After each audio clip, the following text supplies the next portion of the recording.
Ça, c'est Madagascar.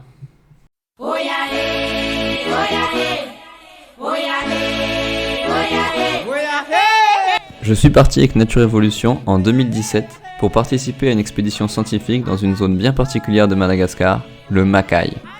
Nature Évolution est une association qui propose de faire partie d'une expédition scientifique et de partir en tant qu'éco-volontaire. Mais pour partir dans une expédition scientifique, il faut soit être un scientifique en blouse blanche, soit un Indiana Jones, non ? Qu'est-ce que tu penses du fait que les scientifiques puissent réaliser des outils pour tout le monde, pour tous les citoyens et toute la population un peu ? J'en pense, je pense que c'est bien parce qu'on est dans une ère de science participative et je trouve ça vachement bien le principe déjà parce que les gens, ça les sensibilise vachement, beaucoup plus que quand c'est des petites pubs ou des petits catalogues ou juste des conférences. Et ils se sentent impliqués aussi, c'est hyper important. Et il faut savoir aussi que pour tout ce qui reste à étudier, il n'y a sûrement pas assez de scientifiques. Et je pense que c'est bien que tout le monde puisse mettre la main à la pâte, ça permettra d'aller plus vite. Le fait que sur le campement, à l'expédition du Macaï, il y ait des gens qui viennent de plein d'horizons différents, qu'est-ce que ça te fait toi et qu'est-ce que tu en penses ? Je trouve ça vachement bien. Mais du coup, c'est qui ces gens qui partent en expédition ? Je m'appelle Alix Thiebaud. Bon salut, alors moi c'est Benoît. Donc je m'appelle Cassandre. Michel Muriel. Grégoire. Bonjour, je m'appelle Hélène Fabre. Mathieu. Je m'appelle Jérôme. Marc, pour les besoins du reportage on va dire Marco, ce sera plus simple. Il semblerait que mes préjugés sur les expéditions scientifiques soient à côté de la plaque. Alors c'est quoi, en fait, une expédition scientifique ? Pendant cette expédition, je lisais le super bouquin d'Alain Damasio, La Horde du Contrevent. C'est l'histoire d'un groupe d'élite, de surhommes et de surfemmes entraînés dans un seul but, remonter depuis l'extrême aval jusqu'au bout du monde, l'extrême amont. Le tout en faisant face à des vents contraires mortels, capables de balayer un homme. Personne n'a jamais été jusqu'en extrême amont, personne ne sait même s'il y a quoi que ce soit en extrême amont, et pourtant la Horde marche, encore et toujours, en remontant le flux du vent. Ce qui est fascinant dans ce livre, c'est la singularité et la personnalité de chacun des membres de la Horde. Ils sont tous très différents, n'ont pas la même histoire ou les mêmes capacités, mais tous ensemble, ils sont la Horde. En levant les yeux de mon bouquin, j'ai réalisé quelque chose. Contrairement à mes préjugés, une expédition scientifique, c'est exactement ça. Chacun a ses propres capacités, et ensemble, ils forment la Horde.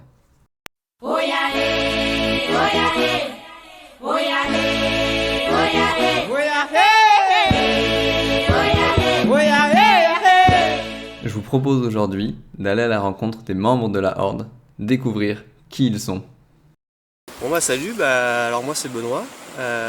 Comme les autres, moi je suis dans le Macaï en ce moment là, dans l'expédition Macaï 2017 avec Nature Évolution. Et moi c'est ça, je suis un petit nouveau de Nature Évolution. Je suis arrivé en mai dernier là. On est déjà août, donc ouais, ça fait quelques mois maintenant. Et ça fait quelques semaines qu'on est dans le Macaï. Et alors moi qu'est-ce qui m'a amené ici J'ai dû avoir fait de la biologie, qui m'a amené aux États-Unis. Après par la suite je suis allé au Canada, je suis resté un bon bout de temps au Canada, 4 ans, qui m'a amené, j'y suis allé pour faire une formation en tourisme d'aventure au Nord Québec. Et là-bas j'y suis resté donc 4 ans et c'est une formation assez unique au monde qui forme des intervenants en plein air, donc des gens qui sont capables de gérer des expéditions, qui sont capables de guider, qui sont capables d'organiser des expéditions de manière les plus sécuritaire possible, de gérer la bouffe, la nourriture, un peu tout ce qui touche le plein air. Et donc par la suite, moi j'ai quitté le Canada, je suis revenu en France et j'ai cherché du travail. Et je suis tombé sur Nature Évolution, donc sur Évrard, Philippe, toute l'équipe. Comment t'es tombé sur eux ? Et donc alors comment je suis tombé sur eux ? Un peu par hasard, on m'a parlé de Philippe, on m'a dit qu'il faisait pas mal d'expéditions. Du coup je suis allé le rencontrer sur un festival à Chambéry, le festival du Grand Bivouac. Et c'est à ce moment-là que j'ai rencontré Évrard qui m'a parlé du Macaï. Ils avaient un joli petit stand de Macaï. Ils me parlent du Macaï et ils me disent qu'il y a des possibilités d'aller travailler dans le Macaï pour développer cette nouvelle aire protégée. Donc Nature Évolution est gestionnaire de cette nouvelle aire protégée depuis peu. Et donc moi ça m'a vraiment motivé et c'est pour ça que je suis arrivé ici. Un sacré parcours donc. France, États-Unis, puis Madagascar. Mais les autres membres de la Horde, les scientifiques par exemple, est-ce qu'ils ont un parcours plus classique ? Bon, alors moi c'est Grégoire Boulanger-Ambroise. Du coup, je viens d'avoir 23 ans. Pour mon petit cursus, j'ai fait une école d'agronomie, enfin ingénieur agronome. Mais la finalité que je voulais faire, c'était de la recherche en biologie en fait. Du coup, pourquoi avoir choisi une école d'agro? C'est parce que ça ouvre vraiment plein de portes vers plein de domaines différents en fait. On spécialise que très tard en fait, qu'au niveau bac plus 5 du coup. Enfin, en dernière année d'école, du coup ça laisse vraiment le temps de mûrir son projet avant de choisir la voie dans laquelle on s'engage. Et du coup moi ce qui m'intéressait c'était le comportement des animaux, dans le contexte de l'évolution en fait, comment on a abouti à tel comportement, quel est l'intérêt pour la fitness, enfin la survie de l'espèce, tout ça. Et du coup j'ai fait dans mon école d'agronomie de Rennes, il y avait un master de recherche qui était proposé en double diplôme sur l'écologie comportementale, fonctionnelle, évolutive. Donc là comme je disais c'est regarder en fait comment un comportement est apparu au cours de l'évolution et aussi comment telle forme en fait, quel trait fonctionnel est apparu au cours de l'évolution. Et ce qui m'intéressait beaucoup personnellement c'était les primates en fait, le comportement des primates, parce que à la base en fait j'étais très intéressé par la pharmacopée en fait, étudier les molécules dans les plantes qui permettent de créer des médicaments. Et je m'étais rendu compte qu'il y avait donc certains animaux comme les chimpanzés, les grands singes qui ont leur propre pharmacopée et qui réussissent à se soigner en fait d'eux-mêmes en choisissant certaines plantes qui consomment justement de façon inhabituelle que quand ils ont certains troubles digestifs ou parasitaires, etc. Et du coup je me disais bah tiens ça allie les animaux, les plantes, c'est parfait. Et du coup je me suis intéressé de plus en plus au comportement animal et j'en suis arrivé à vraiment apprendre plein de choses sur le comportement des primates. J'ai fait un premier stage au centre de recherche sur les primates de Californie, côté de San Francisco, qui portait là en fait sur un peu essayer de comprendre les racines de l'altruisme chez les primates, tous les comportements prosociaux qui sont observés chez les mammifères mais qui sont assez exacerbés notamment chez les primates, chez nous. Et du coup j'ai fait un stage au muséum sur Naturel. L'idée c'était de faire un stage qui alliait plusieurs disciplines différentes, de la bioméca, du comportement, de la morpho, de l'anatomie, pour essayer de faire des relations en fait entre forme et fonction. Et donc ça chez un petit modèle de primate, donc le lémurien, le Microcème murin, qui est un des plus petits primates au monde. Et on suppose, enfin selon certaines théories, ce serait celui qui ressemble le plus en fait au primate ancestral. C'est ce qui m'a amené en fait à l'expédition de Madagascar, parce que du coup comme je travaillais sur un lémurien, je me suis intéressé au lémurien et j'ai été à une conférence du muséum là où je travaillais du coup, qui portait sur une expédition à Madagascar, qui est l'île où en fait où se rassemblent toutes les espèces de lémuriens. Et là j'ai vu que y avait justement dans cette mission d'expédition du Macaï, une mission qui portait sur les lémuriens, et du coup je me suis dit ce serait super d'y participer pour découvrir un peu les animaux dans leur milieu naturel. Et voilà pourquoi je suis là en fait. Même du côté scientifique, ça prend du temps de choisir sa voie, et il semble que rien n'était défini par avance. Tout de même, on peut facilement comprendre le rôle de Benoît et Grégoire dans une expédition scientifique. Mais est-ce vraiment là toute la diversité de profils que l'on peut trouver? Des organisateurs et des scientifiques? Bonjour, je m'appelle Hélène Fabra. Je suis co-volontaire sur la mission Macaï. Et je suis arrivée là de manière indirecte via mon travail, puisque je suis traductrice pour l'UICN et la CITES, donc des conventions internationales qui s'occupent de protéger les espèces menacées en voie de disparition. Et je traduis beaucoup de rapports à longueur d'année de scientifiques. Et j'avais envie de voir comment ils travaillaient sur le terrain, parce que c'est beaucoup de théorie, j'avais besoin de pratique. Donc on parlait beaucoup de transects, de cadras dans tous mes textes, et là ça y est, j'ai vu concrètement à quoi ressemblait un cadra, un transect, et comment travaillaient les scientifiques avec leur microscope, avec leur recensement d'espèces, leur comptage, leurs observations. Et ce que j'ai apprécié particulièrement ici, c'est que tout le monde est passionnant. Tout tout le monde a un centre d'intérêt à la base très précis et puis une ouverture de plus en plus vaste et on apprend plein de choses. Je veux dire, si on trouve un moindre ossement, eh ben on va apprendre tout de suite que c'est un mammifère qui est herbivore parce que la forme de la petite dent est comme ça et tout de suite on sait à qui appartient le squelette et ça c'est formidable. Ça va être pareil pour la moindre petite fourmi, pour la moindre feuille de fougère, pour le moindre insecte, la moindre trace, l'empreinte au sol. Et ça c'est passionnant, c'est vraiment passionnant. Donc ça c'est l'aspect scientifique et toute la bienveillance là qu'il y a entre nous. Tout le monde est là pour combler sa curiosité, je dirais. Moi la première. Donc je suis ravie d'être là, de passer de la théorie à la pratique. Pourquoi tu as choisi Madagascar particulièrement? Madagascar, comment tu t'es retrouvée ici avec Nature Évolution particulièrement? Ça a été une rencontre, c'est parti d'un festival qui s'appelle Terre d'ailleurs à Toulouse au mois d'octobre sur les grandes expéditions scientifiques du moment. Et j'ai rencontré Évrard et j'ai beaucoup apprécié son projet parce que il intervenait en amont avant que les espaces soient exploités par l'homme. Et ça m'a beaucoup plu parce que dans mon travail quotidien, on parle beaucoup de paysages dégradés et de préservation des espèces menacées parce que l'empreinte de l'homme est déjà trop forte. Et là, ce qui me plaisait dans l'approche d'Évrard, c'est qu'il intervenait en amont. Il s'occupait de protéger une aire et ensuite de recenser un petit peu les espèces qu'il y avait à l'intérieur et d'éviter toute surexploitation. Et ça me plaisait bien comme approche. Plutôt que d'essayer de réparer après coup l'impact humain, là on s'occupe d'empêcher un impact trop important. Donc ça me plaisait bien. Alors toi, qu'est-ce que tu fais concrètement ici? Quelles sont les actions que tu mènes? J'essaie de seconder les scientifiques, je sers de petite main aux scientifiques. Donc typiquement en botanique, quand on fait des cadras, donc on prend des mesures, on recense les espèces.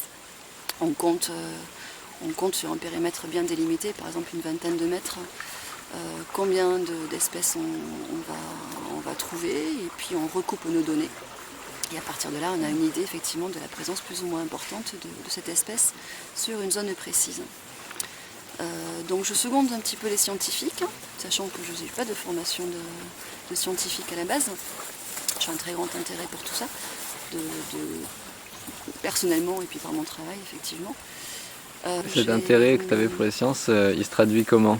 Avant et peut-être après la mission, comment il va se traduire? Je pense qu'il y aura un regard différent. Il y aura un regard différent, il y aura un avant et un après Mackay. Le regard que je vais poser, je pense, sur la nature sera totalement différent. Sur la moindre petite fougère, j'ai découvert des mondes totalement méconnus, notamment en botanique, sur les fougères et les mousses. Observé au microscope, on découvre de l'infiniment petit qui est inimaginable si on n'a pas eu la curiosité d'aller voir donc à travers un microscope. Dans une expédition scientifique, on peut même trouver des linguistes. Surprenant, mais pourquoi pas. Mais une chose est sûre, c'est que les sciences et les arts, ça n'a rien à faire ensemble. Si on est un artiste, il n'y a aucune chance qu'on se retrouve dans une expédition scientifique. Pas vrai? Qui es-tu? Je m'appelle Alix Thiebaud, je suis illustratrice scientifique. En fait, j'ai toujours aimé la science et le dessin. Et pour moi, au début, ça a été difficile parce que je pensais que c'était deux choses vraiment incompatibles. Et donc j'ai commencé par faire une formation en sciences pures. Et puis, il me manquait trop le côté créatif. Alors du coup, je me suis réorientée dans une école de dessin à Lyon. Donc là, ça allait, je me sentais mieux. Mais du coup, j'avais un peu fait une croix sur la science. Et c'est un peu par hasard, en fait, en faisant des recherches de stage et tout ça, que je me suis rendu compte qu'il existait une formation qui faisait illustration scientifique à Paris. Donc là, ça a été un peu une révélation. Je me suis dit, mais c'est vraiment, cette formation, elle a été faite pour moi, quoi. Elle a été créée pour moi. Et donc voilà, donc j'ai foncé, j'ai été prise. Et donc là, il me reste encore 1 an. Et donc après, je serai vraiment illustratrice scientifique. Comment tu as découvert cette formation? C'était vraiment un concours de circonstances. En fait, c'était en faisant des recherches de stage. D'abord, je suis tombée sur un illustrateur scientifique qui m'a pris 2 semaines en stage chez lui. Et puis après, en poussant les recherches, j'ai trouvé donc cette école sur internet en fait. Et puis j'ai regardé la liste des matières et il y avait de la bio, il y avait du dessin, il y avait de la philo. Et en fait, c'était mes matières. Ça a toujours été mes matières préférées, mais qui pour moi n'étaient pas du tout compatibles, quoi. Je pouvais pas mixer tout ça dans une seule profession. Et en fait, si. Donc voilà, je peux dire maintenant que j'ai trouvé ma voie. Comment tu t'es retrouvé du coup précisément dans le Macaï avec Nature Évolution? Là aussi ça a été un concours de circonstances. En fait, au début de l'année dernière, j'ai rencontré plusieurs étudiants du muséum, et dont Gaëtan, dont Margot, Antoine, qui ont créé la Société des Jeunes Aventuriers, dont je fais partie aussi. Et voilà, donc ils m'ont parlé de cette mission. C'est marrant parce qu'au début, quand ils m'ont parlé de la mission, je me suis dit, oh, c'est cool, ils vont à Madagascar, c'est bien. Et puis je m'étais pas du tout dit, en fait, moi aussi je pourrais y aller. C'est venu petit à petit, et puis au final, à la fin, je pouvais pas manquer ça, quoi. Donc voilà, je suis venue et je regrette pas. Est-ce que tu peux me dire un peu plus ce que c'est la Société des Jeunes Aventuriers? Alors en fait, c'est une association qui a pour but d'aider les jeunes, les étudiants à créer et à partir en mission, un peu comme celle-ci en fait. Donc au niveau des partenaires, des financements, parce que c'est très compliqué, c'est une grosse machine en fait. Donc voilà, donc là elle est toute jeune, donc pour l'instant elle a aidé juste cette mission et une autre mission en Scandinavie. Mais voilà, et moi je suis responsable communication et graphisme. Il semblerait que la Horde du Macaï compte même des artistes parmi ses rangs. Décidément. Mais du coup, on dirait que tout le monde peut participer à une expédition scientifique? C'est vraiment si simple? Salut, je m'appelle Mathieu, j'ai 25 ans. Donc je travaille chez Michelin depuis 3 ans en conception, en tant qu'ingénieur mécanicien. Je conçois le pneu de demain, donc je suis dans l'innovation pour le pneu. Et donc voilà, aujourd'hui je suis dans le Macaï avec toi. Alors, comment tu t'es retrouvé ici? Alors je me suis retrouvé là parce que j'étais à une projection de film à Clermont-Ferrand, là où j'habite, sur le thème sciences et montagne. Et donc il y avait des films faits par Évrard, donc notre chef d'expédition, sur deux autres expéditions qu'il avait faites, une au Groenland, une vers l'Indonésie. Et puis Évrard était là en personne, il a parlé de ses projets, et donc après je me suis renseigné sur internet, j'ai trouvé cette mission et j'ai signé. Tu te retrouves là, tu te retrouves à chercher des données pour les scientifiques. Qu'est-ce que tu pourrais dire à quelqu'un d'autre qui hésite à se lancer là-dedans ou qui sait pas vraiment, pour conseiller un novice là-dedans? Pour conseiller un novice, si t'as ne serait-ce que la moindre petite envie, il faut foncer. Non, il n'y a pas de... Et comme l'avait dit Évrard, pour se lancer dans cette mission, il n'y a pas besoin d'être une bête en biologie, il n'y a pas besoin d'être un monstre physique pour vivre comme ça là sur un camp à la sauvage, quoi. Il suffit d'avoir envie et puis c'est bon. Voilà la vision de Mathieu sur l'expédition scientifique, mais qu'en disent les autres? Il faut y aller au culot, j'ai envie de dire. Moi c'est ça, à chaque fois qu'il y avait une personne qui m'intéressait, j'allais la voir ou alors je lui envoyais un mail et puis pas hésiter à renvoyer en fait. On n'a rien à perdre au final, même si la personne se dit purée, celle-là elle me harcèle. C'est soit dans le pire des cas elle vous répond pas et puis tant pis, soit elle vous répond. Moi ça marchait comme ça, il faut pas hésiter à rentrer dans le lard un peu. Et je pense que l'expérience est déjà riche, rien que d'être réunis et d'arriver d'avoir une sensation d'union et de partage tout simplement. Et ça fera l'expérience Macaï 2017. J'invite tous les étudiants qui ont envie de faire des expéditions comme ça à s'en donner les moyens. Et ceux qui ont organisé cette expédition, ils sont vraiment partis de rien. Et au final, on est tous là, donc faut vraiment pas que ce soit une barrière de pas savoir comment gérer tout ça. Et ce serait vraiment bien qu'il y ait de plus en plus de gens qui osent ce genre d'expédition. Y aller au culot, y a que ça de vrai. Mais du coup, une fois qu'on est en mission, on y fait quoi? Salut, je m'appelle Marc. Pour les besoins du reportage, on va dire Marco, ce sera plus simple. Donc je suis ici pour vivre une belle aventure. On ne voit pas le temps passer et je pense qu'on prédit difficilement ce qui va se passer le lendemain parce que le rythme est quand même assez soutenu et puis il y a pas mal de petits imprévus ou des surprises et on se laisse porter. Je pense que la montre est bien déconnectée et les scientifiques sont très intéressants. Ils apportent pas mal de richesse un petit peu dans leur passion. Du coup, c'est un peu un petit côté éblouissant de les voir si passionnés. Et puis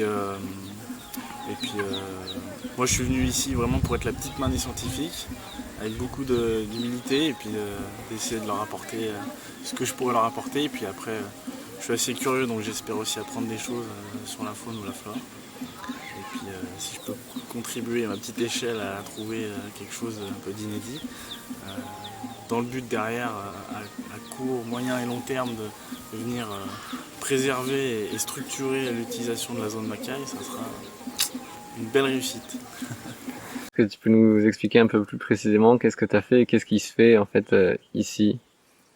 Donc je pense, alors là les scientifiques en parleront mieux que moi, mais en gros le travail s'organise, je pense, dans deux blocs bien distincts. Il y a la partie terrain, donc ce qu'on est en train de faire aujourd'hui. Donc là le but c'est de récolter un max d'infos, passer à côté de rien. Tant qu'on est sur le terrain, faut bourriner pour engranger un max d'informations, toutes les espèces qu'on va croiser, les comportements, les milieux, donc les milieux d'habitat, les conditions dans lesquelles toutes les bestioles qu'on va croiser vivent, les bestioles et les végétaux. Donc ça c'est ce qu'on est en train de faire. Et puis après donc il y a la partie, je pense, analyse des résultats. Donc typiquement moi on a fait des prélèvements sur les grenouilles, lézards, ce genre de choses. Ça va être envoyé en analyse ADN, donc connaître précisément l'espèce, donc essayer de faire un listing de tout ce qu'on a vu. Donc ouais, il y a je pense tout un travail après que moi du coup je connais pas super bien, mais donc voilà, nous on a fait cette première partie capture des résultats. Et donc ma mission pour ces 6 mois-là, c'est d'essayer de comprendre la place qu'occupent les populations dans tout l'écosystème qui se met en place par Nature Évolution autour du Macaï. Donc il y a les expéditions scientifiques là pour le moment et tous les inventaires qui sont faits, mais il va y avoir aussi les inventaires et surtout tous les gens qui viennent là pour ça et toute la logistique que ça représente, notamment auprès des populations. Avec les porteurs évidemment, mais aussi le passage dans des villages, toutes ces problématiques-là. Donc voir là-dessus quel impact ça a sur ces gens-là. Mais il va y avoir aussi une augmentation du tourisme, potentiellement avec toute la communication qui se fait, que Nature Évolution fait autour du projet. Il y a déjà du tourisme, mais c'est vraiment, tout ce que fait Nature Évolution va vraiment sans doute être un levier pour le tourisme. Donc là, en fait, il faudrait voir comment faire un tourisme qui soit à la fois sans doute le moins impactant culturellement pour les populations et le plus, du coup, le plus bénéfique pour elles. Donc là, je serais sans doute amené à travailler avec Benoît, qui est le responsable de Nature Évolution sur ces enjeux-là. Donc moi là sur l'expédition en ce moment je suis plus logisticien et je m'occupe vraiment de la logistique de l'expédition et de la sécurité et que tout se déroule bien. Mais ma mission numéro 1 c'est principalement de développer l'écotourisme au sein de la nouvelle aire protégée. Donc l'objectif c'est d'utiliser cette mission-là pour pouvoir tester de nouvelles choses, pour pouvoir former des porteurs, des guides, des pisteurs aux techniques sans trace, aux techniques, des différentes techniques qui permettent de respecter l'environnement et aussi de faciliter une approche des populations locales à ce nouveau type de tourisme ou au tourisme tout court qui n'existait pas du tout avant. Et donc essayer de les impliquer au mieux là-dedans, voir comment eux ils appréhendent la chose et comment ils vont pouvoir se l'approprier sans chambouler complètement leur mode de vie. Donc c'est un peu ma mission en parallèle pour l'instant de cette expédition-là. Et par la suite, donc après cette mission-là, moi ce serait vraiment, je reste à Madagascar pour développer tout ça. Et donc l'écotourisme, en fait, qu'est-ce que ça a de si différent du tourisme classique? Alors l'écotourisme, de plus en plus, il y a une demande vraiment importante au niveau international. Déjà, les clients, les touristes ont une demande de plus en plus. Ils ont envie d'être de plus en plus respectueux des endroits où ils vont et une envie aussi de pas simplement venir et se balader dans un pays juste profiter de ce qu'il y a sur place, mais plus essayer de développer un échange avec les populations locales. Et c'est ça, donc une volonté d'être plus proche peut-être des populations locales et en même temps de respecter le territoire dans lequel ils vont, donc limiter leur impact au niveau environnemental, donc une meilleure gestion des déchets, une meilleure organisation en amont, donc ce qui permet du coup une meilleure gestion des déchets par exemple sur le territoire ici. Puis ça va beaucoup plus loin que simplement les déchets classiques. Et donc l'objectif c'est ça, c'est d'instaurer des sortes de limites, des sortes de lois, des règlements qui seront vraiment instaurés dans le Macaï, que devront respecter les tour opérateurs qui vont amener les touristes dans le Macaï. Donc le rôle de Nature Évolution, ça va être vraiment de cadrer ce tourisme-là, pour qu'il soit de plus respectueux envers des populations locales et du territoire. Quoi qu'il arrive, en fait, elles seront impactées par le tourisme, d'une manière ou d'une autre, soit via directement la dégradation de la zone à côté de laquelle elles habitent, soit par le passage de tour opérateurs avec leur troupeau de touristes dans leur village. Et donc en fait, quoi qu'il arrive, sans Nature Évolution, il va y avoir du tourisme. Avec Nature Évolution, il va y avoir peut-être plus de tourisme, mais il faut surtout qu'il y ait un tourisme plus responsable. Et donc travailler avec les populations, là, en amont de ce tourisme-là, ça va nous permettre de comprendre ce qu'il faut faire justement à la fois avec les populations et avec les acteurs du tourisme pour que le tourisme soit un tourisme le plus responsable possible. Et que répondre aux gens qui vont te dire le mieux pour protéger une région, c'est de ne pas y aller du tout, plutôt que de développer un tourisme? Alors c'est ça, de toute manière il y a des passages qui se font de plus en plus. Justement là, la forêt dans laquelle on est, elle est assez ravagée par le feu, par les principes que utilisent les locaux, faire des brûlis ou brûler la forêt ou la savane pour avoir de l'herbe fraîche pour leurs ébus. Et justement un tourisme éco-responsable du coup permettrait de sensibiliser plus les personnes locales à la protection de leur environnement. Donc de ce côté-là, ça pourrait être utile. Et de toute manière, on peut pas interdire les gens de venir dans le Macaï. On a de plus en plus, on entend de plus en plus dire qu'il y a des gens qui essayent de venir par eux-mêmes dans le Macaï et un peu partout. Et étant donné qu'on est beaucoup sur cette planète et qu'on est beaucoup à vouloir s'isoler de plus en plus et à vouloir découvrir, j'ai l'impression qu'on ne peut pas aller à l'encontre de ça. Il y aura forcément des gens qui vont venir.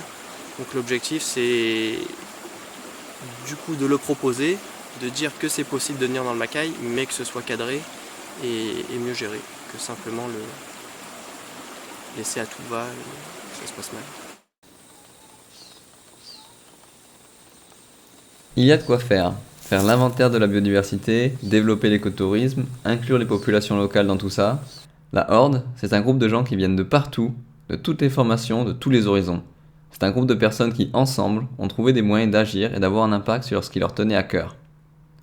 Et dans une mission comme ça, on en retire quoi personnellement ? L'aspect humain, découverte d'autres cultures, d'autres modes de vie, en général qui sont beaucoup plus proches justement de la nature et de mode de vie bien plus simple et avec beaucoup moins de confort que ce à quoi je suis habituée en Suisse. Non, en Suisse, c'est le nec plus ultra du confort. Il y a tout qui marche, il y a les bus qui passent à l'heure, on est toujours connecté au réseau et on n'est pas plus heureux pour autant, loin de là. Donc on aurait beaucoup à apprendre d'eux. Oui, énormément. Je pense que les systèmes occidentaux devraient s'inspirer... Largement, ouais, et remettre... ça remettrait pas mal les pendules à l'heure sur les priorités. Un être humain, il n'est pas fait pour bosser 13 heures par jour à fond la caisse pour être productif. La vie, c'est fait de contact entre les humains, de contact entre la nature, et je pense que nous, on est totalement déconnectés de cette vie-là. Et moi, ça me pèse. Voilà. Qu'est-ce que tu préconises du coup pour l'avenir, rapidement ?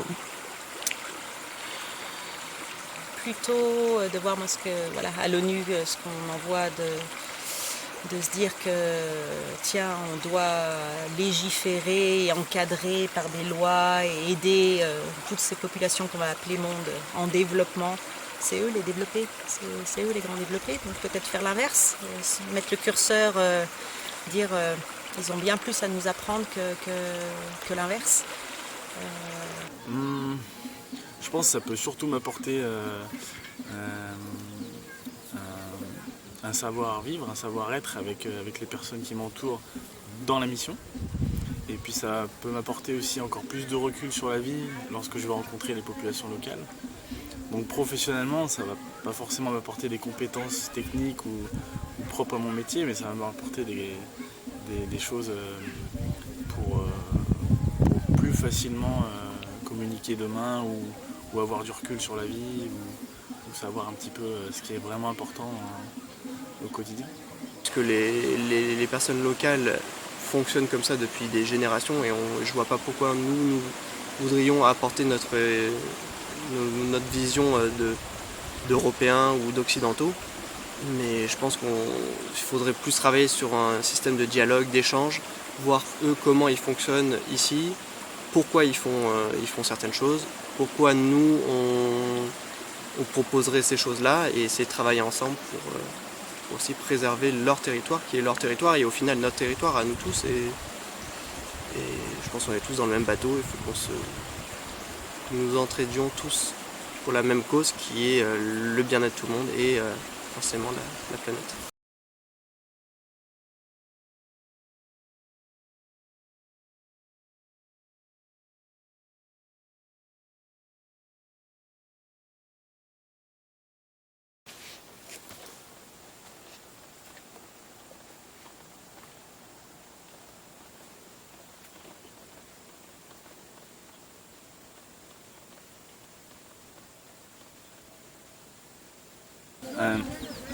Ça peut être que bénéfique. En fait, qu'est-ce qui me fait dire ça? C'est d'écouter ou de voir le comportement de métropolitains qui se sont investis ici.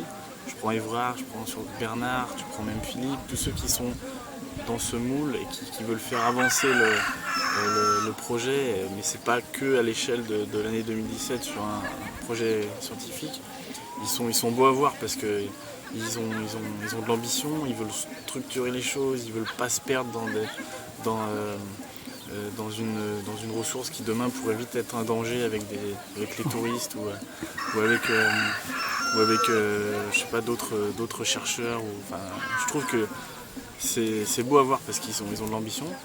Donc ça va être les métropolitains qui sont beaux à voir.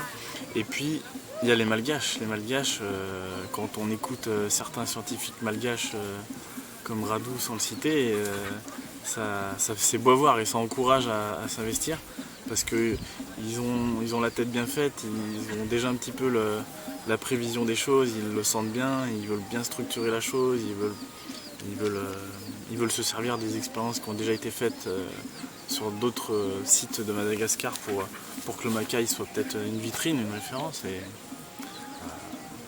Oui, je pense qu'il y a les ressources, il y a les compétences, il y a les gens pour que ça fonctionne. Et donc je pense perso que il faut, je me dois d'être heureux parce que j'ai tellement les conditions pour l'être que je n'accepterai pas de faire autrement. Dans une expédition scientifique, dans une horde, il y a de la place pour tous. Traductrice de... Ingénieur mécanicien. Étudiante en Master 1, là je passe en Master 2 à l'université au MNHN à Paris. Illustrateur scientifique. Je suis infirmière.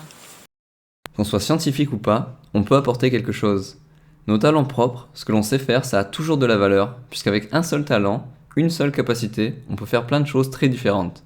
Qu'on soit infirmière, cuisinier, photographe, il y a 1000 façons de faire un même métier, et plein de voies à explorer avec un même talent. Même si on est artiste-dessinateur, si on a une passion pour les sciences, on peut prendre part à la horde, rencontrer des gens incroyables, et vivre une aventure mémorable.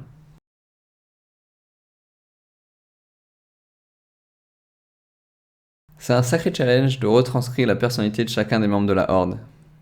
Pour en découvrir plus sur eux, sur tous ces gens, il n'y a qu'une seule solution en fait. Il faut se jeter à l'eau à son tour et partir en expédition.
Filme pas plus loin.